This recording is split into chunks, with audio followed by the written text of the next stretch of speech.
지역의 이슈를 속 시원히 풀어보는 헬로 이슈 토크입니다. 7월부터 민선 7기 후반기가 시작됐죠. 후반기 남은 2년에 대한 지자체장들 계획 들어보고 있는데요. 오늘 이 시간에는 장덕천 부천시장과 함께 하겠습니다. 장 시장은 위기 속에 기회를 잡자면서 후반기 10대 역점 사업을 내놨는데요. 부천시 후반기 시정 방향, 장덕천 시장과 함께 이야기 나눠보겠습니다. 시장님 안녕하세요. 네, 안녕하세요. 어서 오십시오. 벌써 취임 2년이 지났습니다. 시장이란 일을 해보니까 어떠셨어요? 소회부터 말씀을 해주세요. 일단 한마디로 표현하면 쉴 시간이 거의 없습니다. 바쁘셨군요. 하지만, 네, 매우 보람 있고요. 제 적성에는 좀 맞는 것 같습니다.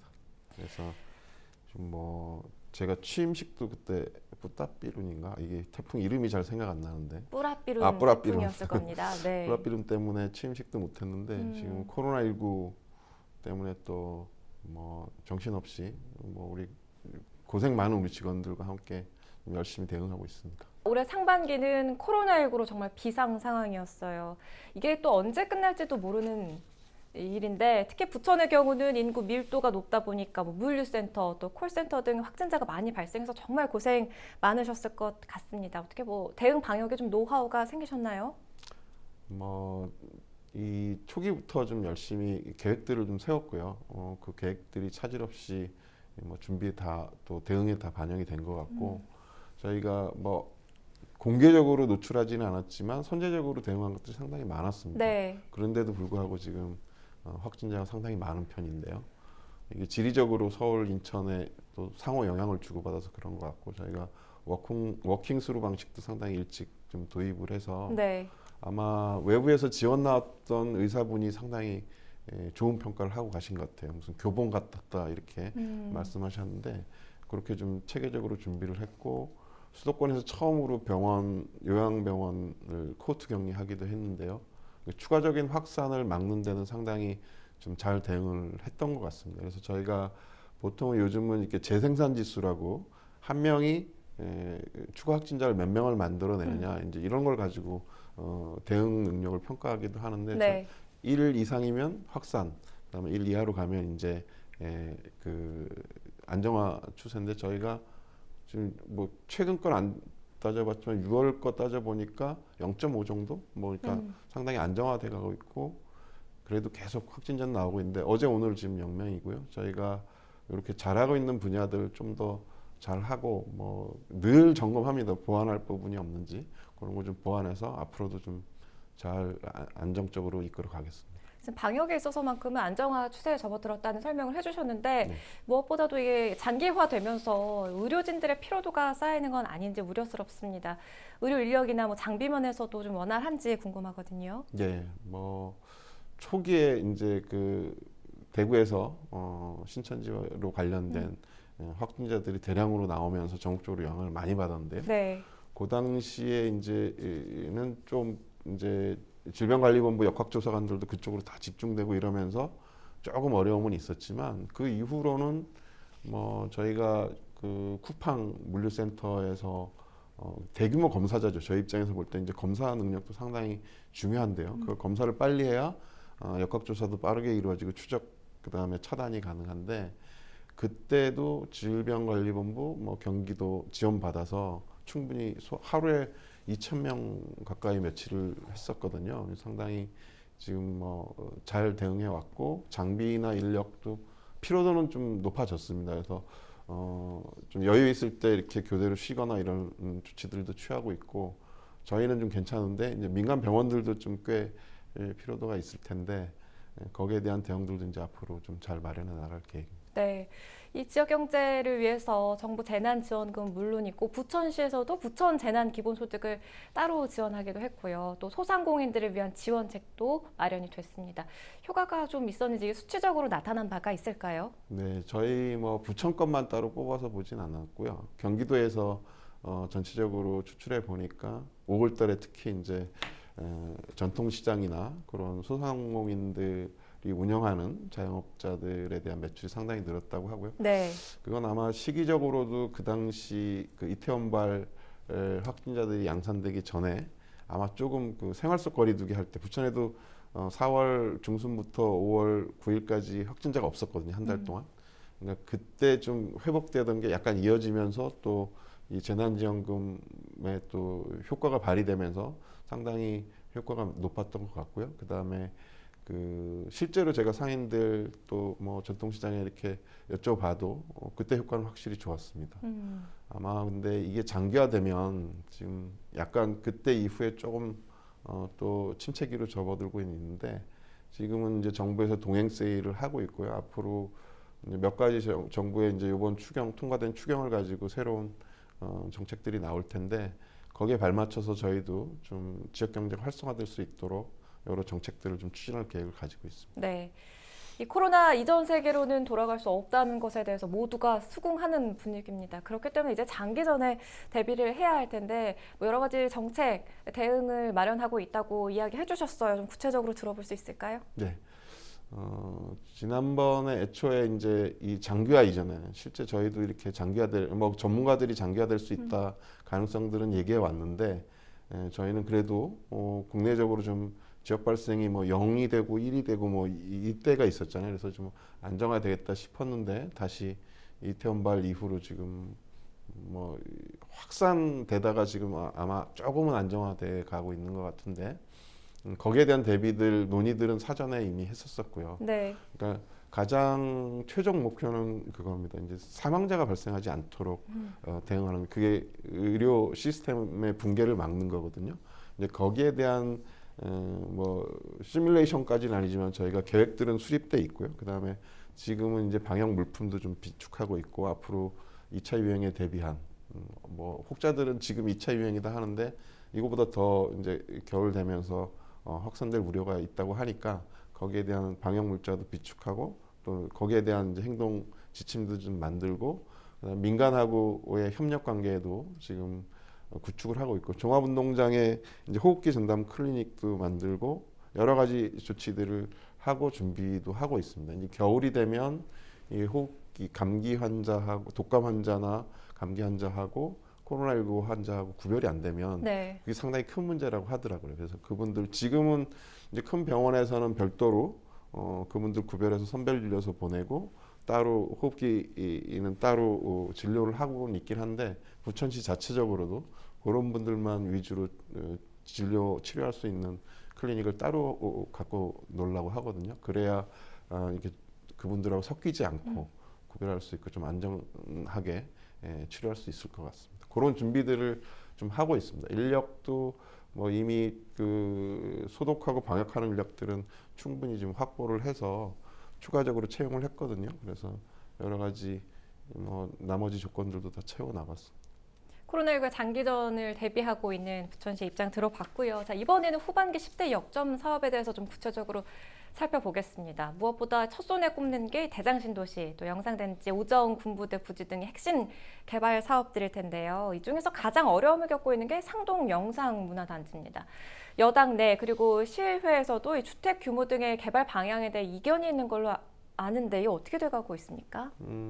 뭐 계속 시의회에 대한 설명 또 이제 특히 아까 조금 전에 말씀하신 것처럼 여당 내 뭐 의원님들에 대한 설명들을 많이 했고요.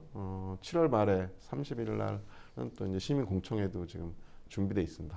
두 차례 연기됐다가 지금 7월 말로 계획이 돼 있는데요.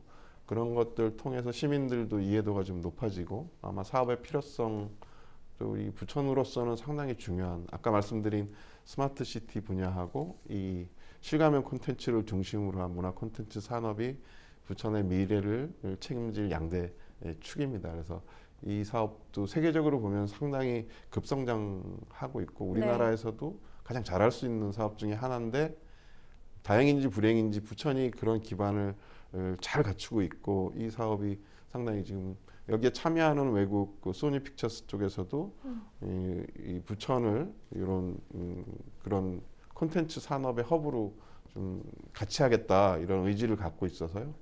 그리고 저희가 세운 계획들이 아마 다른 곳들 비슷한 뭐 콘텐츠 산업 하겠다는 곳들하고는 좀 차원이 다른 저희는 아주 처음 저 스토리 텔링부터 시작해서 저 뭐 모든 게 여기 다 집약될 수 있도록 지금 영상문화단지 외에도 여러 가지 준비들을 좀 해오고 있습니다. 네. 그래서 아마 저는 긍정적으로 보고 있고요. 일부 이제 반대하는 분들은 또 거기에 따른 뭐 이유들이 다 있으신데 거기에 대한 설명들은 뭐 공청회나 지금 추가적인 설명을 통해서 충분히 해가고 있다고 생각하고 있습니다.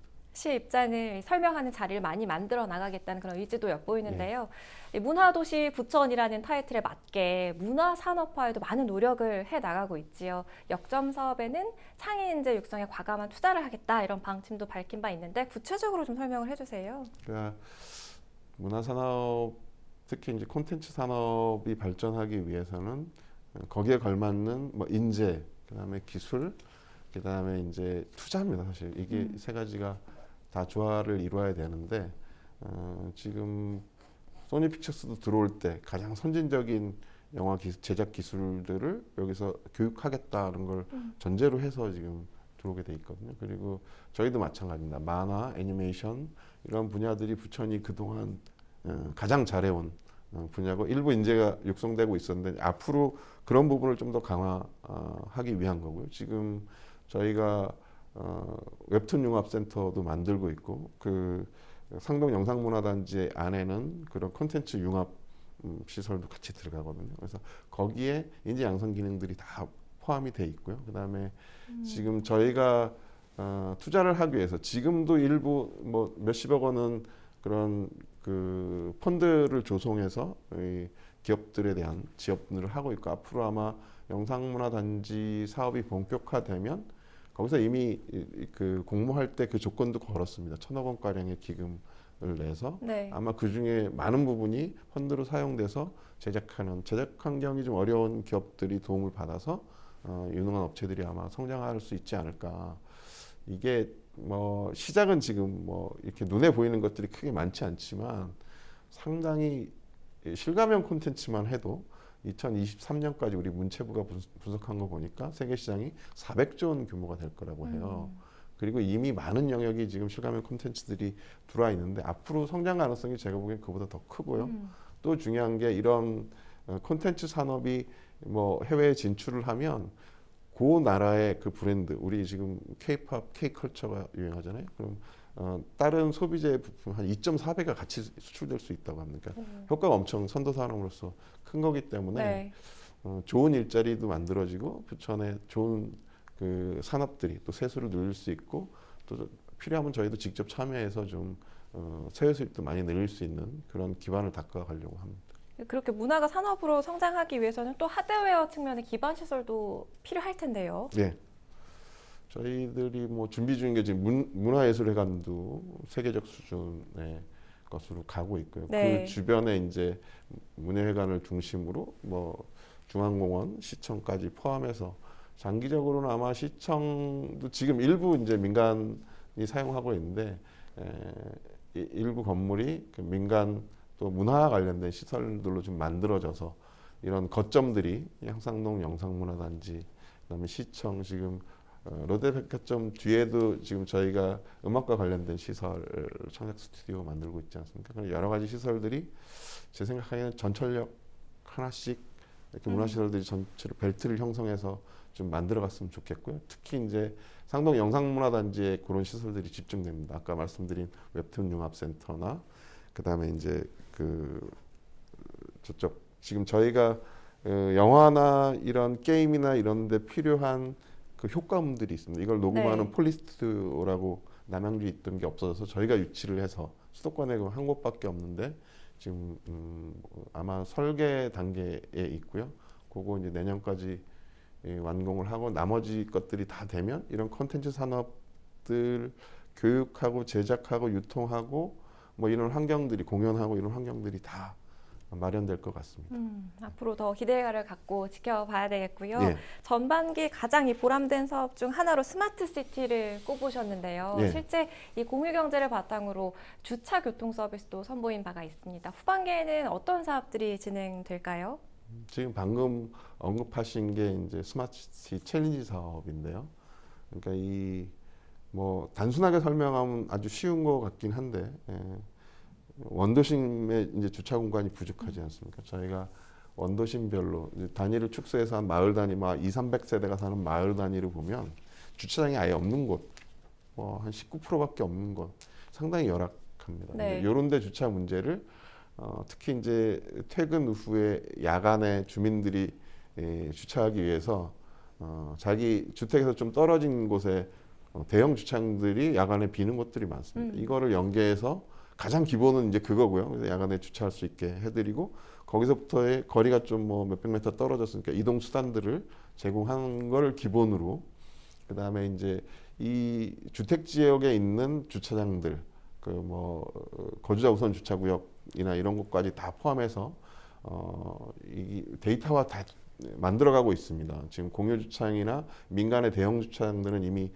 DB가 다 구축돼 있고요. 이런 것들을 시간대별로 다 나눠서 최대한 활용하게 만드는 거죠. 그러니까 그리고 일부는 거기다 주차비 수익을 또 드리고 그다음에 그런 것들을 위한 마을 기업들을 만들고 거기에 블록체인 기술과 빅데이터도 활용이 됩니다. 차량이 언제 사용되고 언제 비고 이런 게 다 데이터가 모여야 되니까 네. 그런 걸 통해서 일자리도 만들어내고 지금 상살미 마을에 시범적으로 해서 성공적으로 지금 끝냈고요. 이게 사실은 되게 치열한 경쟁을 통해서 지금 기초자치단체로서는 이 스마트 챌린지 사업에 들어간 게 부천 하나입니다. 전국에서 여러 군데가 덤볐지만 나머지 광역 두 곳 이렇게 했는데 이것도 다른 지방자치단체에 관심이 많고 또 외국에서도 관심이 있어서 여기에 들어간 시스템 기술이 이제 부천 전역으로 확산이 13곳으로 확산이 되고요. 앞으로도 여기에 들어간 기술들을 바탕으로 그렇게 좀 산업화시킬 계획을 가지고 있습니다. 네.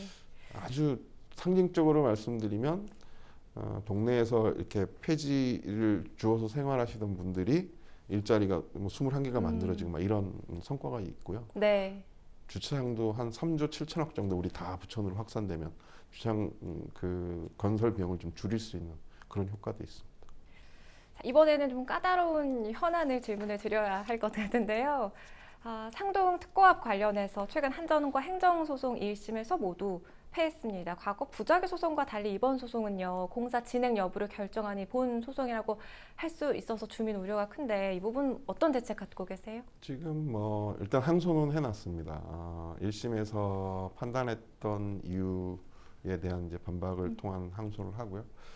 소송을 통한 해결뿐만 아니라 재판하는 와중에도 한전과 우리 부천시 그다음 뭐 정치권이 이렇게 계속 논의를 해오고 있거든요. 그러니까 뭐 결과가 최종적으로 소송으로 끝날지 그게 뭐 소송은 종료된다고 하더라도 또 다른 해결책들을 찾기 위해서 일단 주민의 안전과 또 주민의 안심이 가장 중요한 문제이기 때문에 네. 거기에 맞춰서 그러니까 뭐 승패를 떠나서 그 사이에도 지금 계속 협의를 해왔고 뭐 일일이 다 주민들께 어떻게 돼가고 있다 보고는 못 드렸는데 아마 이번 달 안에 한번 주민들이 설명을 지금 코로나19 때문에 좀 연기됐던 설명들을 들으실 수 있을 것 같고요.